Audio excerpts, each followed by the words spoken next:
कई बार हमने ऐसा देखा है जिस किसी भी मुद्दे पर पूरे देश को एकजुट हो जाना चाहिए, वहां कांग्रेस पार्टी जानबूझकर अलग रास्ता चुनती है और फिर वर्ल्ड लेवल पर भारत दो भाग में बंट जाता है। अमेरिका में राहुल गांधी ने यही किया, जाकर भारत को बदनाम करने की कोशिश की।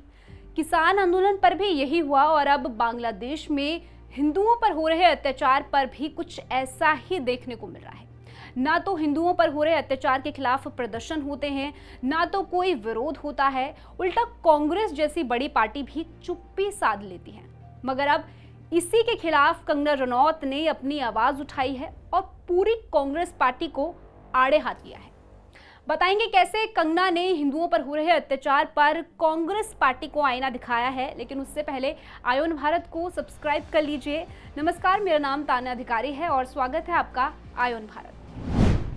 बांग्लादेश में पिछले कुछ दिन से हालात बद से बदतर होते जा रहे हैं। जब से हिंदू संत चिन्मय दास को गिरफ्तार किया है, तब से वहां हिंदुओं पर अत्याचार और भी ज्यादा बढ़ गए हैं। हालात इतने खराब हो गए हैं कि पिछले 2 दिनों में 63 इस्कॉन भिक्षुओं को बांग्लादेश से भारत में जाने तक को रोक दिया जा रहा है। ये सब मोहम्मद यूनिस के शासनकाल में हो रहा है और वो सरकार हाथ पे हाथ धर कर बैठ गई है। भारत लगातार इसका विरोध कर रहा है। केंद्र सरकार वो हर संभव कोशिश कर रही है जिससे कि इस दुष्टाचार को रोका जाए।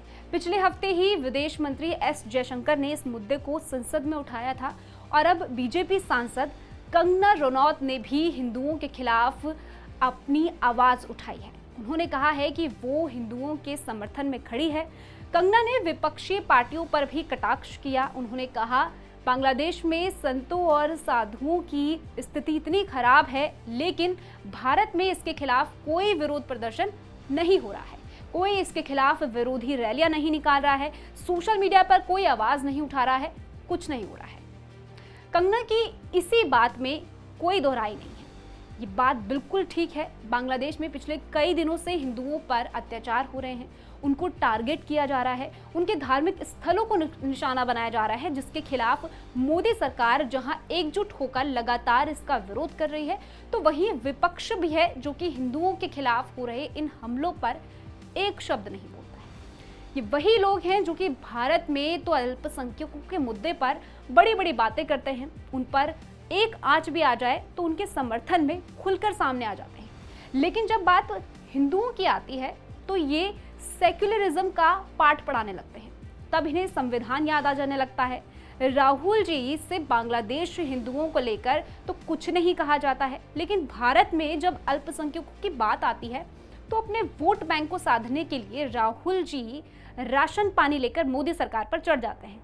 और यही सबसे बड़ी वजह है कि राहुल और उनकी पार्टी हिंदुओं पर हो रहे अत्याचार के खिलाफ कुछ ना बोलती, क्योंकि अगर इन लोगों ने हिंदुओं के समर्थन में कुछ बोल दिया तो इनका दूसरी तरफ का वोट बैंक इनसे नाराज हो जाएगा।